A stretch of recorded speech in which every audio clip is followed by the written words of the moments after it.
Right now, today, I'm drinking a classic rock oolong, and we're going to be talking about American Indian reservations. So why don't you get us started off, Ricky? Indian reservations were first introduced when in 1855 Congress passed the Indian Appropriations Act to provide funds to help Indian tribes onto farming reservations. American Indians reservations are semi-autonomous regions. They are not considered as countries of their own, but they have freedom to do their own stuff and govern themselves. Federal laws still apply to them. Currently, in the United States, there are 326 Indian reservations, as you can see in this primary source. These Indian reservations are located across the whole United States, but are mainly populated in the northwest and west of North America. They are considered as sovereign nations.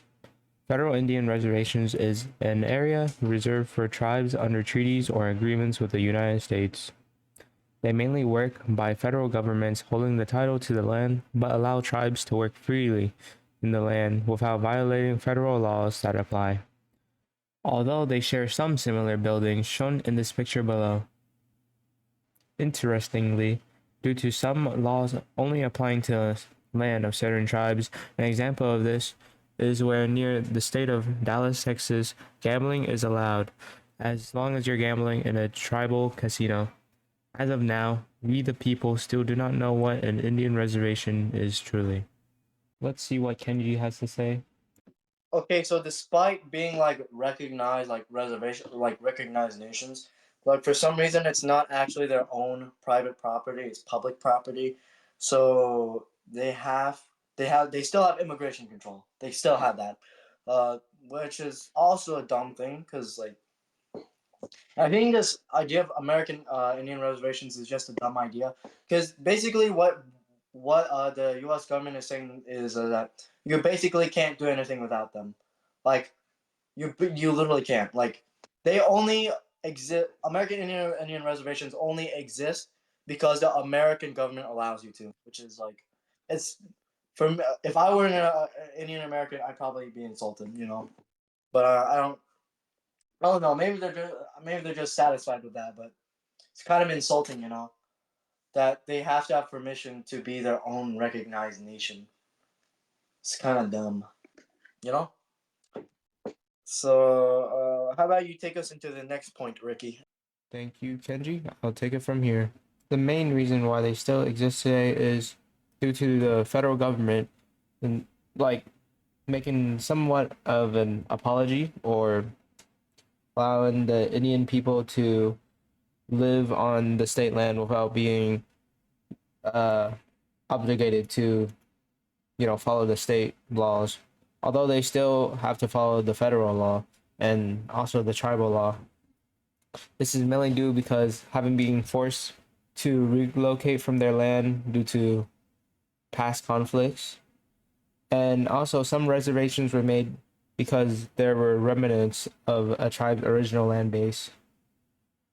Uh, if I remember correctly, they don't actually follow most federal laws. Well, of course, with the exception of some, and basically they're all basically obligated to pay their taxes, their federal taxes, because they have American citizenships. In my opinion, that's dumb. Okay.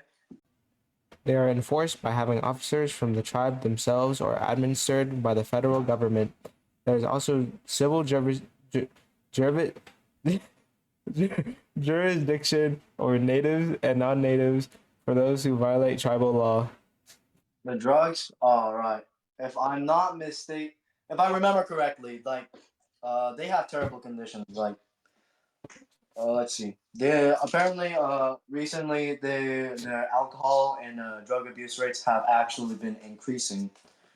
Um, for also, if I remember again correctly, their healthcare is like absolutely garbage. Like, honestly, trash. And like quite a few Indian Americans are like pouring into urban areas because of how bad the reservations are. Anyways, I can't really tell if I'd rather live in an American Indian reservation or Detroit, Because honestly, both of them sound pretty bad. Additional information, around 25 to 35% of Native American children were stolen due to civilizing them from Americans, Indians in boarding schools. These people were stripped of their culture, language, religion, and their families. Over 350 boarding schools were created for Native Americans to be civilized. Thank you for watching. That's the end of the video. After this, it's just, fun stuff. No need to watch. Beatified person in the Catholic Church. Why don't you pull up a picture of him? Oh, whoa, that's a picture of him. So basically, Whoa. he was. I don't exactly remember what his position was in the Native American tribe, but he married a Catholic woman, and his 3 children that he had with her were baptized Catholic. And eventually, after her death, he eventually converted to Catholicism, and he became a catechist, basically informing others about the Catholic faith.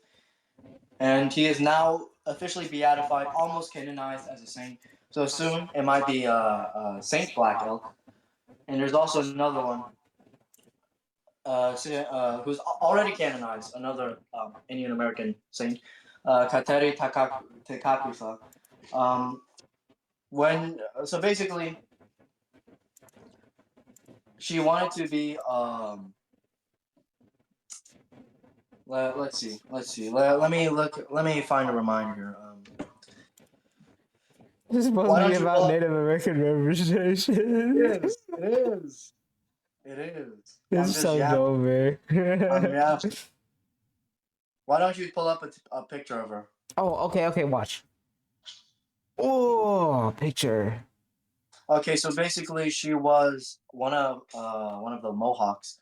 She was born in 1656 in New York. She died in Canada, and I think if I remember correctly, she was brutally killed for her faith.